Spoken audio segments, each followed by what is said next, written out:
termes d'impartialité, on ne peut pas choisir son auditeur. Bonjour et bienvenue. Salut Dorian, salut Cynthia. Bonjour. Bonjour Jimmy. J'espère que vous allez bien. Merci d'être présent dans cette vidéo. On va parler ensemble de la planification de l'audit Calliope. Alors, pourquoi je vous ai convié? Parce que donc toi, Cynthia, tu es chargée d'affaires. Oui. Tu es chez Certifopac depuis 2021. Tu as réalisé plus de 1000 dossiers de la revue administrative jusqu'à la planification. Oui. Donc, tu sais de quoi tu parles, on va le voir ensemble. Et toi, Dorian, plus de 240 audits. Donc, toi, tu interviens comme auditeur Calliope. Tout à fait. Et tu vas nous parler aussi, toi, bien sûr, de comment tu fais avec le client quand c'est planifié pour après, derrière, le mettre dans de bonnes conditions et faire en sorte que le plan d'audit soit cohérent avec tout ça, quoi. Voilà. C'est ça. Donc, la première étape, alors, si je reprends un petit peu tout le fil conducteur. Moi, je suis client. J'ai fait un devis. Je me suis connecté sur Apollo. OK, j'ai signé mon contrat, j'ai payé. J'ai fait ce qu'on appelle la revue de la demande. Donc, la revue avec toute l'étape administrative de, voilà, moi, je vous ai transmis mon organigramme, mes données comptables, mes informations juridiques, administratives, tout ça. Tout est OK.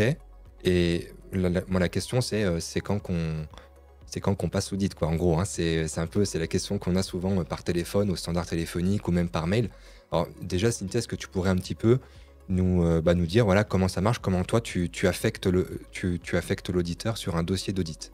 Oui, alors grâce à la revue, déjà, on a tous les éléments nécessaires à la planification de l'audit par rapport aux durées, aux modalités, à la catégorie. Et donc, on va sélectionner un auditeur en fonction de la localisation, déjà, de l'audit. Donc ça, c'est le premier critère. Si tu es en Corse, tu vas prendre un auditeur de Corse. Qui peut intervenir là-bas. Ensuite, en fonction des compétences sur les catégories à auditer, les compétences de l'auditeur, l'expérience. Alors ça, c'est important ce que tu dis. Ça veut dire que tu pourrais très bien avoir un auditeur qui va être très compétent sur la VAE ou sur l'apprentissage, mais qui n'est pas qualifié sur le bilan de compétences, par exemple. On vérifie tout ça. Exactement. Super. Et puis, pour finir aussi, le fait qu'il n'y ait pas de lien d'intérêt entre l'auditeur et le client. Ok. Dans une autre vidéo avec Tanguy, on parlait de l'impartialité.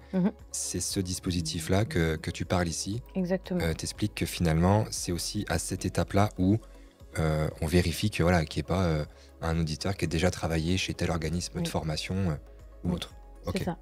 Et super. Donc, on affecte l'auditeur sur Apollo, on lui envoie la proposition de mission et on l'invite à contacter le client pour convenir d'une date d'audit ensemble. Ok, super.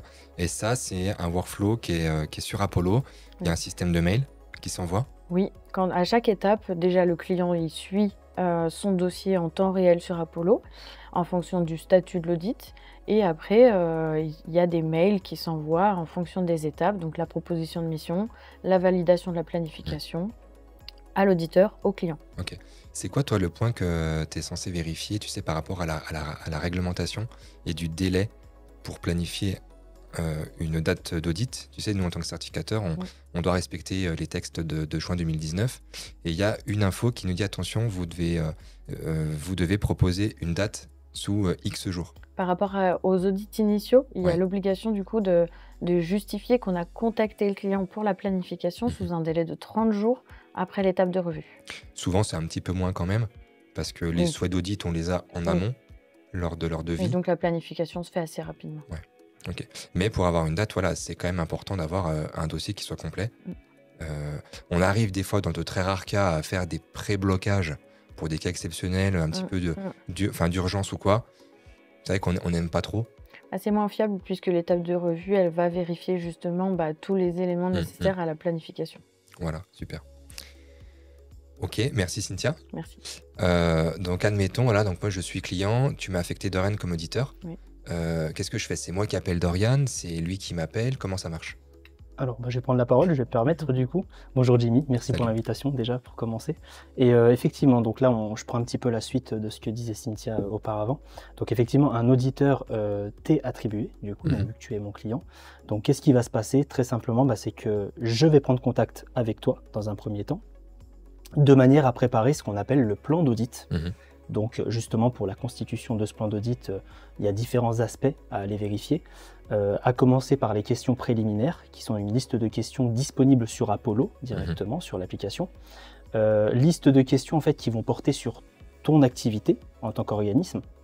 Donc, Ça peut être quoi, par exemple, comme question comme question, ça peut être des questions du style quelles sont les formations que tu proposes, Ouais. éventuellement, si c'est des formations certifiantes, Les types de ou non, formations, les ouais. types de formations, voilà. Les modalités de réalisation également. Est-ce que c'est du distanciel, du présentiel? Est-ce que tu fais appel à la sous-traitance éventuellement? Est-ce que tu es toi-même peut-être Mhm. sous-traitant aussi? Auquel cas, voilà, la version 9 pour le coup te concernera Mhm. à 100%.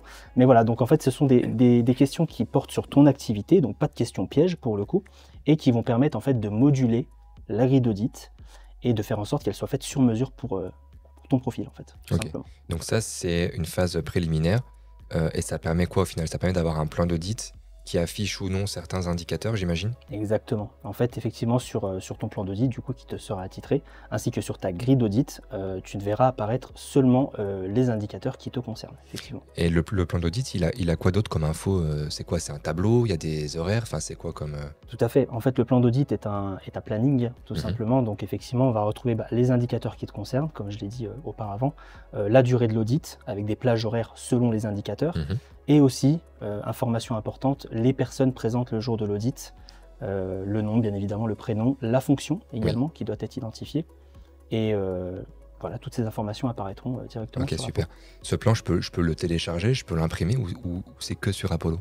Il est accessible, le plan, effectivement. Il est D'accord, possible de donc le je peux télécharger. l'imprimer, je peux l'annoter aussi le Tout à jour fait. J, c'est mon support aussi dédié si je veux me rassurer, entre guillemets, dire Exactement. ok, c'est bon, ça a été vu, ça a été vu. C'est ça. Ok, chouette. Et toi, Doreen, dans le cadre de cette planification, qu'est-ce que tu vas aller vérifier scrupuleusement à chaque audit? En plus de ce plan d'audit que tu envoies, j'imagine qu'il y a des aspects logistiques que tu vas valider aussi avec les clients. Comment ça marche? Donc effectivement, Jimmy, il y a plusieurs paramètres à aller vérifier. Donc tout d'abord, hein, bien sûr, tout ce qui est d'ordre transport pour le Mhm. jour de l'audit. Donc voilà, les temps de trajet, Le stationnement, etc., s'il y le en a, stationnement, ouais. la restauration sur place également, qui sont des points à vérifier, qui vont influer directement sur le déroulement de l'audit. Donc il y a Oui, bien sur la durée d'audit. Ouais. forcément, bien sûr. Donc effectivement, plusieurs documents à aller vérifier, donc le BPF, l'ordre de mission de l'auditeur, tous ces éléments qui sont importants à Ok. prendre en compte avant de commencer l'audit. Ok, en fait, toi, tu vas vérifier la cohérence, tu vas regarder aussi par rapport à ce qui t'a été déclaré en question préliminaire, Bien sûr. tu vas regarder aussi sur le bilan pédagogique et financier, s'il y en a un, parce qu'il n'y en aura peut-être pas. Toi, dans la revue, tu auras peut-être eu simplement une donnée comptable que les premières prestations qui ont été fournies. Exactement. Donc, c'est toute cette cohérence que tu vas aller voir. C'est ça. Et forcément, ce sont tous des aspects qui vont avoir un impact sur le déroulement de l'audit et les points à aller vérifier Ok. le jour J. Et on est d'accord, le plan d'audit, c'est une obligation réglementaire. On doit l'envoyer avant l'audit. Exactement. Il n'y a pas ici de délai. Alors nous, on a une procédure interne. En moyenne, il est envoyé 15 jours avant, 15 À jours, peu 3 près, semaines avant. on se fixe effectivement en délai, en deadline 5 jours avant l'audit. C'est vraiment le dernier délai. Mais très souvent, c'est quand même envoyé en amont, Oui. en fonction aussi de la planification. Tout à Si fait. l'audit est pour dans 2 mois, la personne aura son plan d'audit bien en amont, quoi. Exactement. Et effectivement, tu fais bien de le préciser parce qu'il faut savoir que tout au long de cette démarche et de ces différentes étapes, les éléments sont consultables par l'auditeur, mais également par l'audité. Donc en termes de transparence, pour le coup, faut savoir qu'aussi en tant qu'audité, tu auras accès à tes éléments. Et si jamais il y a des changements à apporter au fur et à mesure, par exemple une nouvelle personne qui vient s'ajouter au plan d'audit, tu peux toujours me téléphoner du coup, téléphoner à ton auditeur pour lui dire qu'il y aura des changements. Ok. Et j'ai vu dans la démo Apollo, il y avait un truc qui était super sympa, c'est qu'on pouvait activer les relances par SMS et par email Exactement. avant un audit. Est-ce que tu peux en parler peut-être, comment ça marche? Bien sûr, alors pour le coup je peux en parler parce qu'en tant qu'auditeur on a aussi des relances 48 heures avant l'audit pour le coup. Donc on reçoit tout simplement un mail nous disant, pour le coup nous auditeurs c'est les mails, mais voilà, nous disant ne pas oublier votre audit initial ou de surveillance qui aura lieu du coup dans 2 jours, avec rappel de la date, le lien d'accès à la grille d'audit, etc., etc.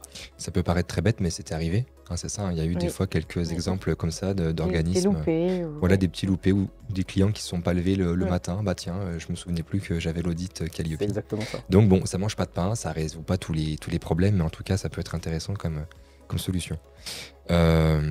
Ok, bah écoutez, je crois qu'on a fait le tour. On a parlé de la revue, donc en lien avec bien sûr l'affectation d'un auditeur, donc compétent sur la zone géographique et sans lien d'intérêt, pour garantir aussi l'indépendance et l'impartialité.